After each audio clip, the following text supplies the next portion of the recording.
Hola, muy buenos días, bienvenidos a College 360, bienvenidos a un nuevo episodio de Memorias NCAA. Por fin, hoy, 26 de julio, empezamos a resumir un poquito lo que sucedió en la temporada 95-96. Ya llevamos, este va a ser, si no me equivoco, el noveno programa, así que hemos hecho 8 programas de previa de la temporada. Dar las gracias, por cierto, a la gran acogida que tuvo el programa de Fenómenos Extraordinarios la semana pasada con Tony Mesa. Y nada, hoy pues toca hacer un pequeño resumen, ¿no? De lo que sucedió en la temporada. Vamos a hablar un poquito de algunos equipos, las decepciones, las sorpresas, de qué se habló, ¿no? Durante esa temporada. Y evidentemente terminaremos con los torneos de conferencia, los ganadores de la regular season, los All American y demás. Así que digamos que es una manera, es un programa para que todos nos tengamos en la cabeza lo que sucedió durante esos 4 meses, ¿no? De noviembre a finales de febrero o primer fin de semana de marzo, porque, y ya estoy haciendo el spoiler para el mes de agosto, la próxima semana vamos a tener un Analytics con Tony Mesa también, o sea, vamos a mirar a lo que sucedió en la temporada a través de los datos, ya sabéis, ese Analytics que normalmente hacíamos cada 2 semanitas durante la pasada temporada, pues también lo vamos a trasladar a la temporada 95-96 para hacer un poquito de completar un poquito la información de datos ya os aviso que la extracción es un poco limitada, pero bueno, ya sabéis que Tony consigue sacar cosas muy interesantes, aunque la información sea mucho más limitada de lo que es ahora. Y eso, el programa de hoy vamos a intentar hacerlo para que os pongáis todos en posición antes de que lleguen esos programas sobre el March Madness que vamos a hacer a partir de la segunda semana de agosto hasta finales de agosto. Creo que van a ser entre 3 o 4 programas en los que vamos a ir ronda por ronda analizando qué sucedió durante el March Madness de 1996 hasta llegar a esa gran final que, bueno, no os vamos a hacer ningún spoiler todavía. Os voy a avisar también, antes de nada, antes de empezar a lanzar mi speech sobre lo que sucedió en esta temporada, que en los comentarios de este vídeo vais a ver una playlist con más de 60 partidos del calendario non-conference y de la regular season y los torneos de conferencia. O sea, estamos hablando de más de 60 partidos. No os vamos a obligar, no os vamos a pedir que los veáis todos, pero bueno, si durante estos 8 o 9 programas hay cositas que os han llamado la atención, bueno, pues seguro que vais a encontrar algún partido sobre algún jugador, algún equipo, algo que os haya interesado, que os haya llamado la atención. Lo vais a poder ver seguro en la playlist que os hemos dejado en comentarios. La pondremos también en Twitter y en las redes sociales para que todos tengáis acceso a ella. Son principalmente vídeos sacados de YouTube. O sea, hemos pasado un buen tiempo intentando encontrar todos estos partidos. Y bueno, con que os veáis uno o dos, si lo hacéis, dejadnos comentarios que nos hará mucha ilusión que, digamos, comentar cositas, ¿no? de esta temporada que ya llevamos desde principios de junio hablando de ella. Os puedo adelantar que el gran Tony Mesa ya vino la semana pasada, le pasé la playlist y empezó a verse los partidos. Empezó a verse los partidos y a comentármelos por WhatsApp. Así que cuidado, ¿eh? Cuidado que esto engancha. No hay mejor plan, ¿no? Ahora que los torneos de verano de formación se están acabando, pues bueno, buen plan para agosto para quien no tenga mucho baloncesto que ver. Y nada, venga, vamos a empezar un poquito a resumir lo que sucedió en esta temporada. Vamos a empezar, si os parece, vamos a empezar un poquito por ver cómo se iniciaba la temporada desde el punto de vista de los rankings. Ya sabéis que siempre hay un ranking de pretemporada, el AP Poll. Creo que ya dejamos caer en algunos episodios anteriores, sobre todo cuando hablamos de Kentucky, de que Kentucky fue el número uno. En el AP Poll, muchos medios daban como favorita a Kansas. Mira, os voy a dar el top 25 para que tengáis los equipos en mente. Kentucky número uno, Kansas número 2, Villanova número 3, daban a Villanova como la favorita de la Big East. UCLA, el actual campeón, como el número 4, demasiado alto, demasiado alto porque se le fueron piezas claves. Georgetown, la Georgetown de Iverson número 5, UConn, la UConn de Ray Allen número 6. Estamos hablando de 3 equipos de la Big East en el top 6 de pretemporada. Viene la UMass de John Calipari en el 7, Iowa en la Big 10 el número 8, Mississippi State número 9, Utah de Keith Van Horn número 10, Wake Forest, Louisville, Memphis, Missouri, Maryland, Arkansas, Michigan, Stanford, Virginia, UNC, North Carolina aparecía en el número 20, Cincinnati, Virginia Tech, Indiana, Purdue y California. Pues bien, así, cositas que me llaman la atención. La Big 8, que era una conferencia de solo 8 equipos, solo metía a dos equipos, a Kansas y a Missouri, a los rivales del estado. Hay que recordar que en la Big 8 teníamos a Iowa State, a Oklahoma. Básicamente hay muchos equipos de lo que es la actual Big 12. ¿De acuerdo? Para que todos nos entendamos. Lo que hemos hablado antes de la Big East, con muchos equipos, sobre todo en el top 6. Ya os decíamos que el hype de la Big East cuando se inició la temporada fue muy, pero que muy grande. En la Pac-12 no aparecían ni Arizona ni California. Dos equipos que ya os voy avisando de que tuvieron una temporada bastante buena, bastante buena. Parecía UCLA en el número 4, que también os acabo de comentar, bastante alto. Perdieron a una de sus grandes estrellas, a uno de los hermanos O'Bannon. Perdieron a Tyus Etnick, que fue clave en la consecución del título. Me parecía un equipo muy alto. La Wake Forest de Duncan en el número 11. Y luego, simplemente por comentar también, estamos hablando de 3 equipos de la Conference USA, la antigua Conference USA, en el top 25. Louisville, Memphis y Cincinnati. Si queréis, vamos a hablar rapidito del equipo, o los 2 equipos, yo diría, que se llevaron todo el protagonismo durante toda la temporada.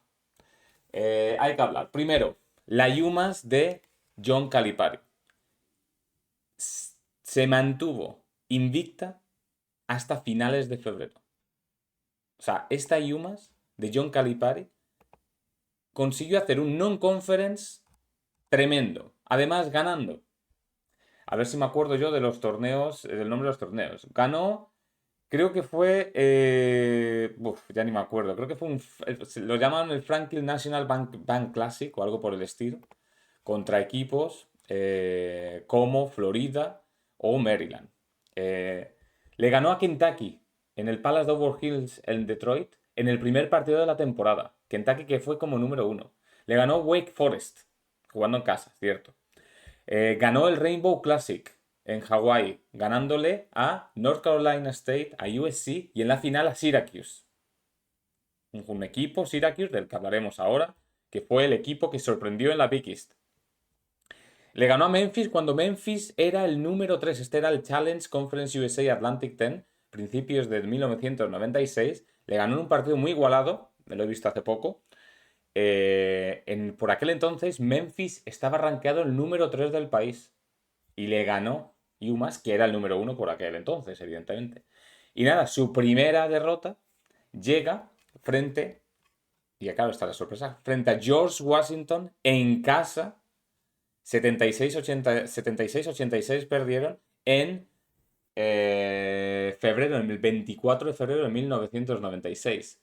Pero bueno, eso fue una derrota, que lo estoy viendo aquí, que en realidad no le afectó demasiado, porque, y voy adelantando también, en la Atlantic 10 en el torneo, aparte de llevarse la regular season, dominaron el torneo del Atlantic 10, venciendo a Son Bonaventure, George Washington y Temple por más de 10 puntos todos los partidos. Así que estamos viendo que UMass se presenta al Madness con un récord de 31-1.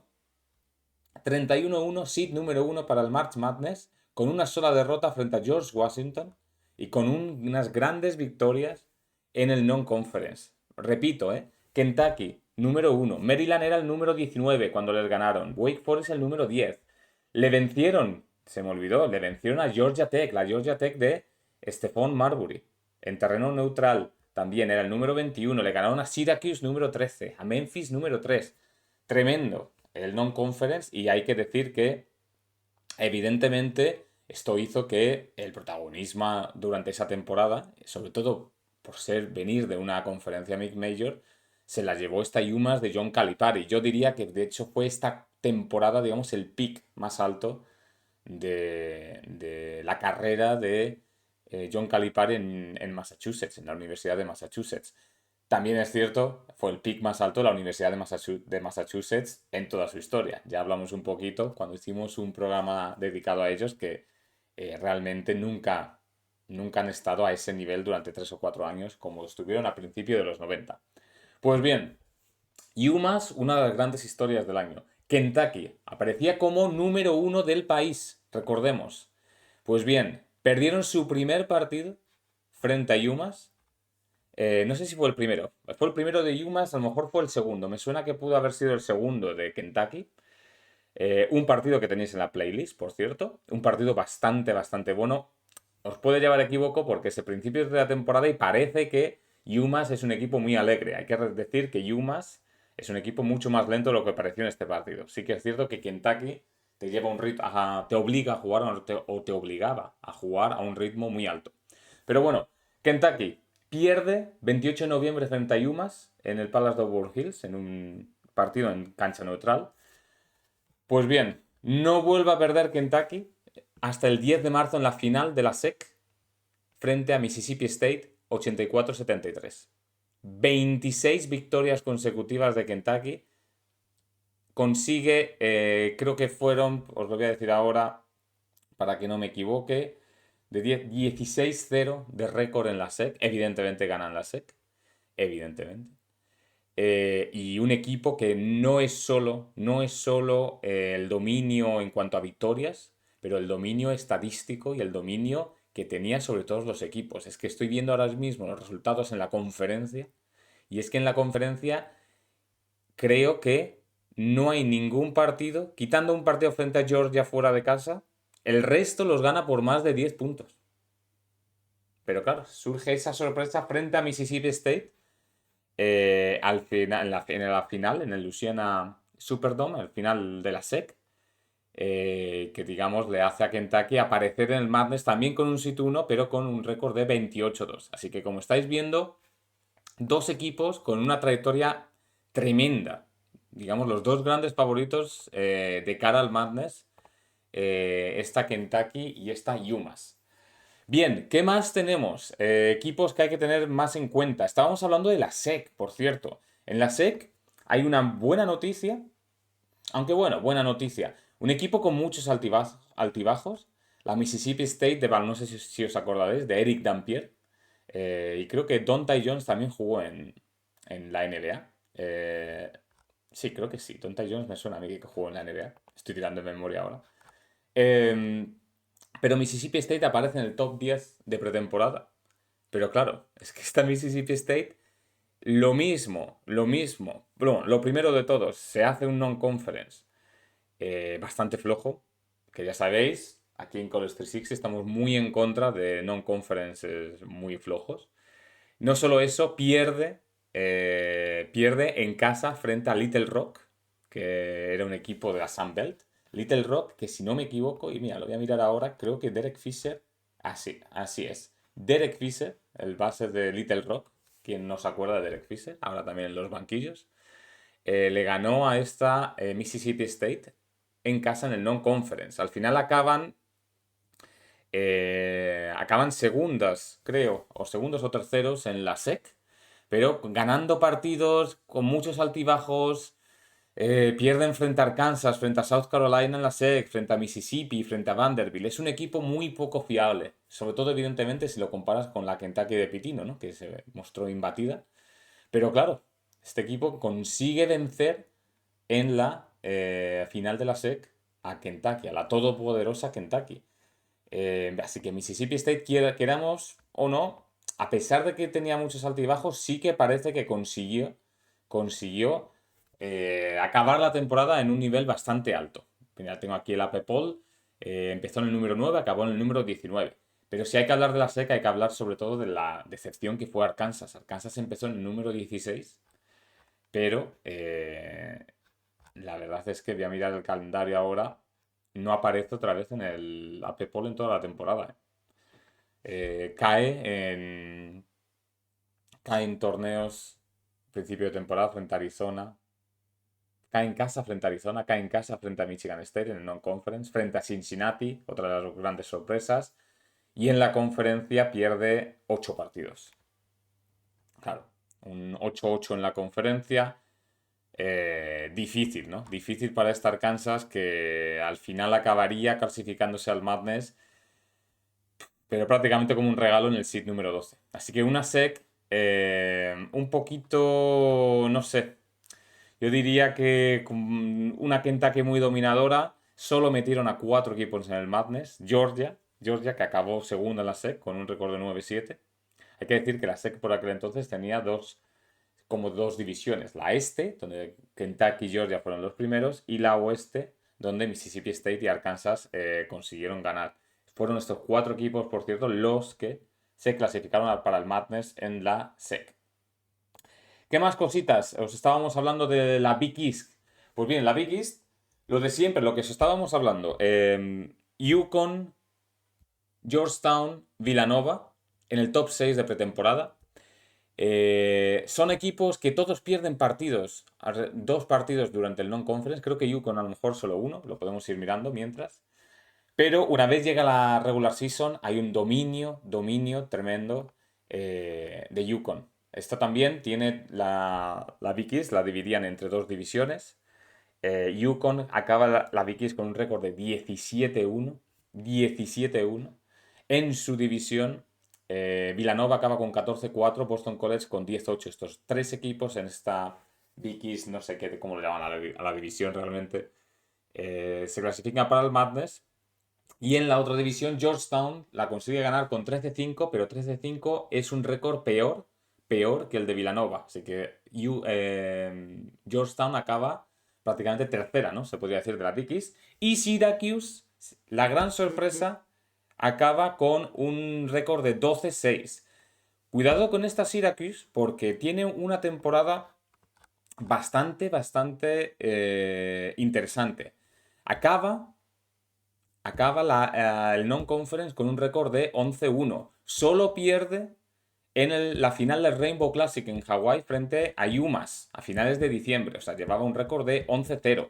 Y en el non-conference le venció a equipos, por ejemplo, tan importantes como puede ser Arizona, que era el número 3 por aquel entonces en la Pac-12, y le venció en un terreno neutral a Illinois, que era el número 12 por aquel entonces.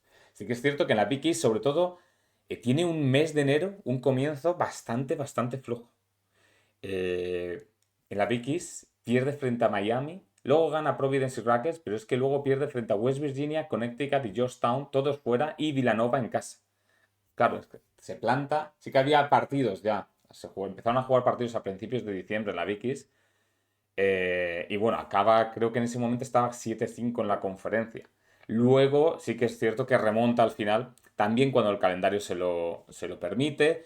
Pero bueno, hay una fecha muy importante aquí y es esa victoria de 20 puntos frente a Georgetown el 10 de febrero, que yo creo que es cuando Syracuse empieza a coger confianza. Luego cayó derrotado en las semifinales del torneo de conferencia de la Big East frente a Connecticut. Una final o un torneo de conferencia en la Big East que acaba con Connecticut venciendo a Georgetown con, a lo mejor muchos de vosotros lo recordaréis, con una canasta de Ray Allen. Bueno, os hago el spoiler porque al fin y al cabo algunos de vosotros veréis los partidos, pero con una canasta de Ray Allen en el último minuto que hace que Connecticut se lleve también el torneo de conferencia. Ya se había llegado a la regular season. Evidentemente Iverson acaba como máximo anotador, pero si no me equivoco, y vamos a intentar mirarlo también antes, fue Ray Allen el jugador, exactamente. Ray Allen fue el elegido jugador del año en la Big East. Así que en la Big East tenemos 5 equipos, ya sabéis: Connecticut, Georgetown, Syracuse, Villanova. La Villanova de Kerry Kittles, que yo creo que decepcionó un poco, sobre todo viniendo de un ranking en el número 3. Y se mete Boston College, la universidad de nuestro compañero Tony Mesa, que sin comerlo ni beberlo consigue, la verdad, hacer una temporada bastante buena, sobre todo con victoria frente a Louisville, número 18 en pretemporada, en el non-conference, perdón. Y sobre todo, estoy mirándola aquí también, venciendo venciendo sobre todo a lo que tenía que ganar en la Big East. Porque realmente estoy viendo, perdió frente a Georgetown, Villanova, Syracuse. Sí, perdió contra todos ellos, pero ganó todo el resto de lo que tenía que ganar. Así que mira, al final con un récord de 10-8 en la Big East y con un récord total de 19-11, así que un total de 9-3 en el Non-Conference, Boston College consigue meterse en el Madness con un seed número 11.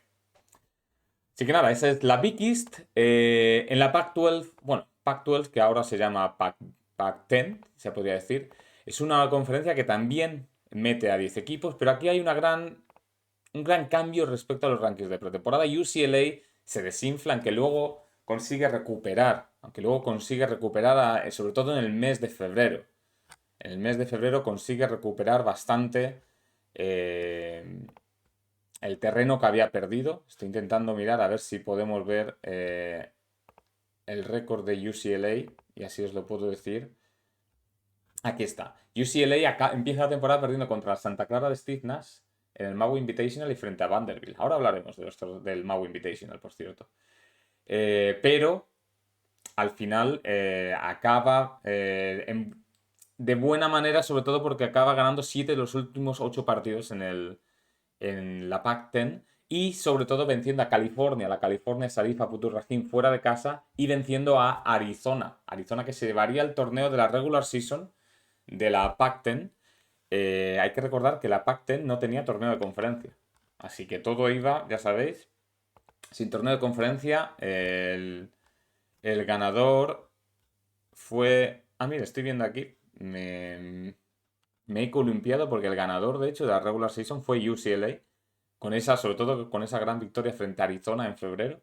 De Arizona, yo quería hablar porque, claro, nadie daba un duro por ellos.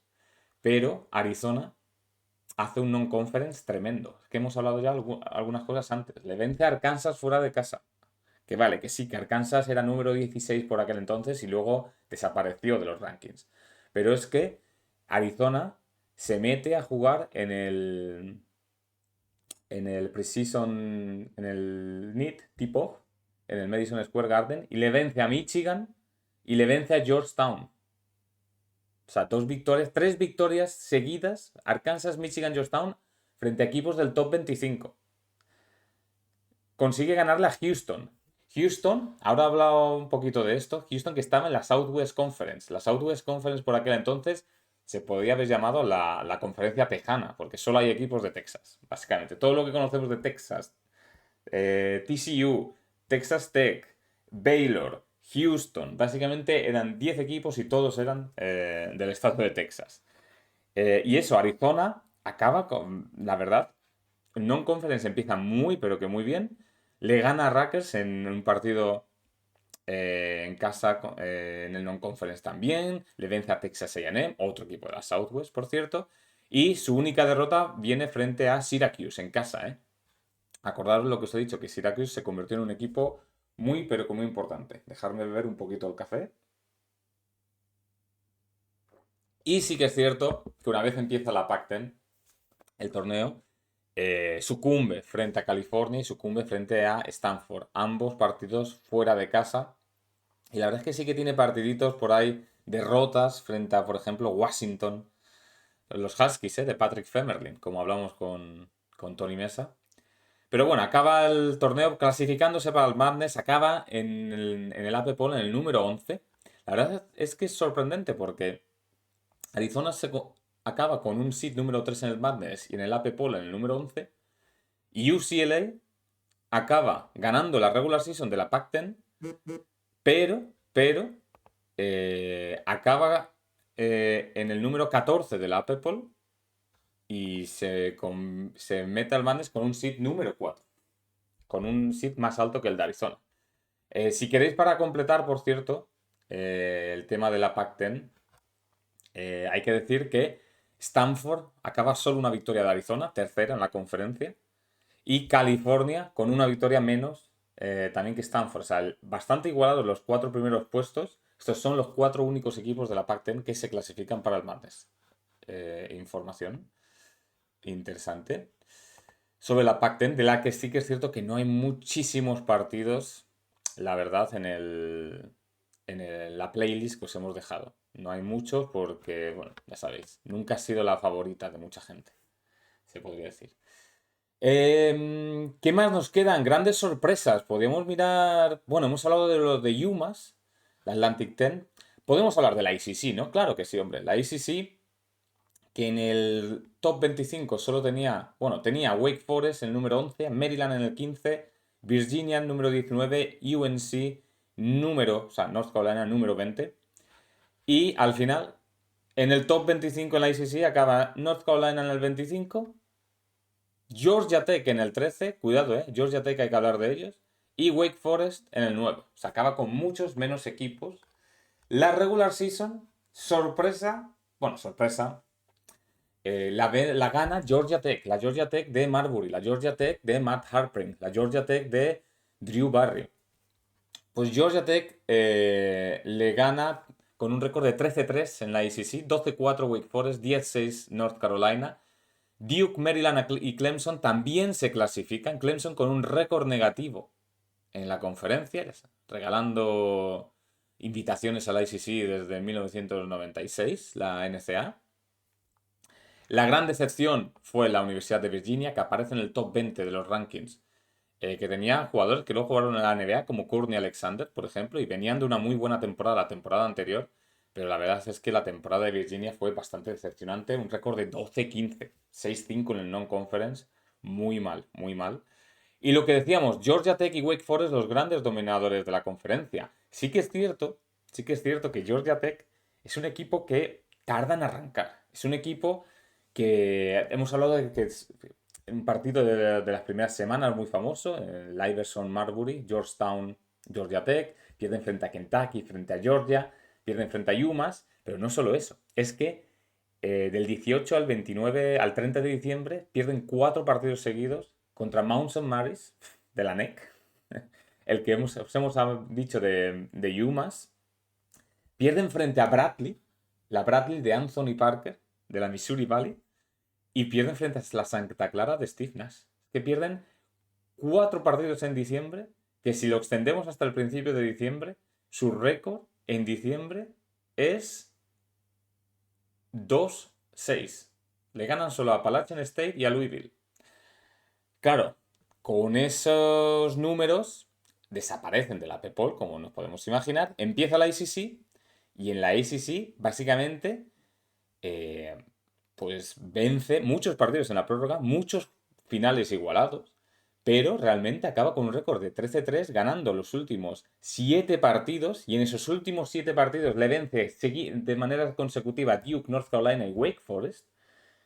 Y la decepción para Georgia Tech es que la Wake Forest de Tim Duncan, que solo tuvo una derrota o una victoria menos que Georgia Tech, les vence en un final muy, pero que muy ajustado, que os voy a dejar ver, no lo voy a hacer spoiler, en la final del torneo de conferencia.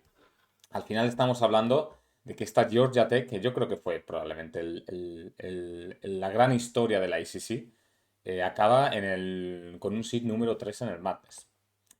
Y venga, ya para ir acabando con la regular season y nos podemos meter un poquito en los premios, ¿no? Los premios All American y demás, de grandes jugadores. Me gustaría hablar un poquito, por ejemplo, de la buena temporada de Purdue en la Big Ten, con Chad Austin, un jugador exterior, con Brad Miller, que luego jugó en la NBA, que no sé si era freshman o sophomore por aquel entonces.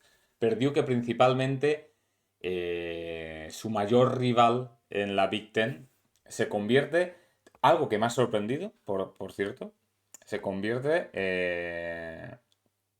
estoy mirando aquí rápido, es Indiana, es la Indiana de Bobby Knight, que sinceramente tenía un equipo bastante flojo, pierde muchos partidos en el non-conference, hay muchos partidos de Indiana en la playlist, os aviso, donde sí que es cierto que el jugador más conocido es Andre Patterson, que luego hizo algo de carrera en la NBA, pero el mejor jugador era un blanquito, tirador, zurdo, que las metía como nadie, Brian Evans, que yo no sé qué fue de él, si luego se vino a Europa o no, pero vamos, era un tirador tremendo. Pero bueno, estábamos hablando de Purdue porque esta Purdue Lo estoy mirando aquí rápido. Empieza en el número 24, su non-conference es bastante flojito, pero es que arrolla de tal manera en la Big Ten y gana el torneo de la Big Ten, si no me equivoco, que acaba en el número 4 del AP Poll, con los mismos votos que Kansas. Una Kansas que no hizo mala temporada. Mucha gente le daba como número 1. Kansas no hizo mala temporada en la Big Eight. La Big Eight es la conferencia por aquel entonces, en la que estaba Kansas, en la que también Missouri se clasificó para el Madness, aparte de Kansas. El problema de Kansas es que, a pesar de ganar la Big Eight, sí que es cierto que pierden el torneo de conferencia, Iowa State les vence. Pero claro, no sé, habría que retroceder en el tiempo como un equipo que acaba 24-3 con solo dos derrotas, perdón, en toda la conferencia, con victorias frente a Virginia, Utah, UCLA en el non-conference, cómo no está un poquitín incluso más alto, por ejemplo, al nivel de Purdue en el AP Poll, en el ranking final. Tal vez le penaliza, y aquí lo hilamos con otras conferencias, tal vez le penaliza la derrota frente a Temple el 22 de diciembre en la prórroga, pero jugando en terreno neutral y demás, bueno, es un partido que, una sorpresa que se puede dar, ¿por qué no? Pero sí, da la impresión de que Kansas pasó un poquito más desapercibida, a pesar de siempre estar en ese top 5, top 6. Pasó un poquito desapercibida de cuando hablas de esa temporada, no hay grandes historias sobre ellos, la verdad. Y tal vez es el tema eso, el tema de la conferencia de la Big Eight, que bueno, metió a cuatro equipos, metió a lo que hemos hablado antes. No, Missouri no le metió. Missouri, de hecho, le ganó a Kansas, pero no se consiguió clasificar para el Madness. Metió a Iowa State, Oklahoma y Kansas State, ¿eh? Ojo, Kansas State, de la que no he visto mucho, ¿eh? No voy a mentir a nadie. Kansas State y Oklahoma. Es que la Big Eight está un poco perdida, ¿eh? No había grandes historias por aquel entonces, aparte de Kansas. Y bueno, ya que hemos hablado un poquito de la Big Eight, yo creo que estamos haciendo un resumen de casi todas las grandes conferencias. Simplemente decir, la Western Athletic con Utah, muy importante. Eh, Perdió frente a New Mexico, que también fue al Madness, pero Utah fue el ganador de la WAC, de la regular season. Estos Utes tenían a un tal Keith Van Horn, tenían un tal Michael Doleac, tenían a un tal Andre Miles, freshman por aquel entonces. Este equipo, recordad, que si no me equivoco llega a la final nacional en 1998. La pierden, pero este es el germen, ¿no? La semilla de este equipo de Rick Majerus, que luego llegaría a la final 2 años después. Pierden la final frente a New Mexico, de Charles Smith, de Kenny Thomas, de Daniel Santiago, ¿eh? Es que algunos de estos jugadores, cuidado con la UAC, ¿eh? Pues pierden en la final, 64-60, la final del torneo, y se clasifica para el Madness. Está New Mexico, así que como veis, las Mid-Majors con bastante, yo diría que bastante más importancia de la que tienen ahora. Porque tenemos por ahí la Atlantic 10. La Atlantic 10 tenía a UMass, pero es que la Atlantic 10 tenía a Virginia Tech. Estuvo todas las semanas de la regular season, desde noviembre hasta febrero, en el top 25. En esta Virginia Tech, que sinceramente estoy viendo la plantilla ahora, Ace Custis, Damon Watlington, Sean Smith, poquito, me suena bastante poquito, no lo voy a negar. Pero claro, hace una temporada bastante buena. Acaba con solo 3 derrotas en la conferencia. Un non-conference cuya única derrota es Georgia, que acabaría siendo uno de los mejores equipos de la SEC.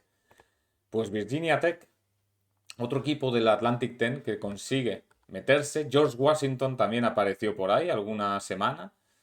Estoy viendo a ver qué más tenemos aquí del Atlantic 10. George Washington estuvo también por ahí. Y bueno, la Atlantic 10, que bueno, principalmente fue dominada por UMass, como nos podemos imaginar. Una cosita de Atlantic 10, volvemos las manías que tenían por aquel entonces las conferencias de hacer divisiones.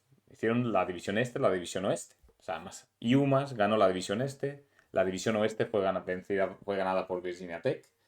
¿Quién se clasificó al Madness en la Atlantic 10? 4 equipos. UMass, Virginia Tech, George Washington y Temple. La Temple que le venció a Kansas fuera de casa. Probablemente esa fue la victoria que le llevaría al Madness.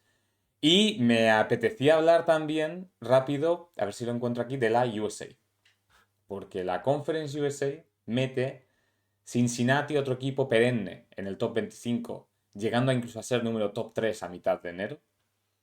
La USA mete a Memphis, que estuvo a principios de enero con el número 3 y acaba en el número 16. Y la USA mete a Marquette también, sobre todo a final de febrero, principios de marzo. O sea, la USA mete a 4 equipos, porque veo también a Louisville aquí con el número 24.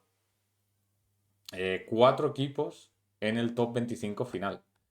La USA, que estoy viendo aquí si hay algún otro equipo que va al Madness, no. La USA sí que, si lo de hacer 2 divisiones era una locura, lo de hacer 3 ya es otra cosa de locos, porque veo aquí que la Conference USA estaba dividida en la división azul, la división roja y la división blanca.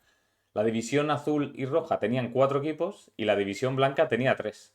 No sé si esto lo hacían por temas de calendario, no entiendo muy bien, no entiendo muy bien la verdad, esto de las divisiones de los colores. Pero bueno, 4 equipos que meten al Madness, Cincinnati yo creo, ¿no? Evidentemente Memphis lo hizo muy bien, Louisville también, pero yo creo que Cincinnati fue el equipo más regular. La Cincinnati de Art Long y Danny Forson, por cierto. Danny Forson, que fue un gran rebotador en la NBA, 20-10 esta temporada.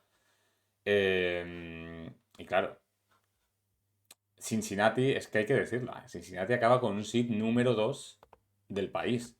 Cincinnati le gana a Arkansas fuera de casa, le gana a California, la California de Sarif Abdul-Rahim. Aparece invicta hasta que pierde frente a UAB en la conferencia el 21 de enero. Y la verdad es que no tiene malas derrotas, consigue vencer en la prórroga 84-85 en la final de la USA a Marquette. Una Marquette que ya hemos dicho que despierta a tiempo también. Un equipo que tiene un non-conference con derrotas frente a la Salle, frente a Wisconsin, pero que al final, yendo a la final de la USA, digamos, consigue auparle al Madness. Una Marquette que por aquel entonces tampoco, yo no tengo mucho conocimiento de muchos de estos jugadores, la verdad. Veo aquí que estaba Chris Crawford. Este chico era uno blanquito, que lo jugó en la NBA, creo. Puede ser uno blanquito. En Atlanta Hawks me suena a mí. Pero bueno, otro equipo que se clasifica al Madness, con un seed número 4. Así que como veis, una temporada con muchas historias, muchas sorpresas, muchos partidos. Yo recomiendo mucho los partidos del non-conference. En la conferencia, sobre todo, yo voy a animar a la gente, aparte de los torneos de conferencia, que son muy interesantes, partidos de la ACC, con North Carolina, con Duke, con Georgia Tech, con Wake Forest. Hay muchos partidos en la playlist. Y de la Big East, con Villanova, Syracuse, Georgetown y Connecticut. Y evidentemente, prácticamente todas las semifinales, finales que tengáis de torneos de conferencia, que son prácticamente muchos partidos, sobre todo las finales. Esa final de la WAC entre New Mexico y Utah, yo creo que es imperdible. Y esa final entre Georgia Tech y Wake Forest en la ICC. Me sorprende que ha habido muy pocos vídeos, partidos de la Big 8. Ya os he dicho que no había mucho hype con la Big 8, incluso en artículos que leía, Kansas andaba muy sola. Y de la Big 10 también, sobre todo ahí hay alguien que subió muchos partidos de Indiana, pero no mucho de otros equipos en la conferencia, la verdad. Así que nada, muchos partidos para disfrutar y me gustaría despedirme. No hemos hablado de los torneos, bueno, sobre todo del Maui, ¿no? Es que el Maui Invitational ya existía por aquel entonces, en el que se jugaba también en Maui, Hawái, en la Haina Civic Center. Este fue el torneo que lo venció Villanova en la final frente a North Carolina. La verdad es que Villanova destrozó a todos los equipos. Grandes sorpresas en este torneo. Bueno, en los cuartos de final, UCLA, principios de temporada, ya pierde frente a Santa Clara. North Carolina le gana a Vanderbilt y a Michigan State, pero sucumbe frente a Villanova. Es una pena porque Vilanova sí que tenía un muy buen equipo, pero luego se desinfla un poquito. Santa Clara, por cierto, la Santa Clara de la West Coast de Steve Nash, eh, la verdad es que es otro equipo que muy fastidiado, ¿eh? Muy, pero que muy fastidiado. De hecho, en la West Coast, Santa Clara la gana con las mismas victorias que Gonzaga, se clasifica para el Madness, si bien es cierto, pero el torneo de conferencia lo gana Portland. Lo gana Portland. O sea que, y esta Santa Clara pierde partidos extraños. Extraños. Aparte del partido frente a Villanova, perdió frente a Penn State, perdió frente a Marquette, frente a Loyola Marymount, frente a Pepperdine. Claro, era el último año de Steve Nash y yo creo que hubo un poquito de decepción, ¿no? Sobre todo por cómo se pintaban las cosas. Pero bueno, el Maui Invitational, ¿no? Que al final se lo llevó Villanova. Y nada, quería acabar con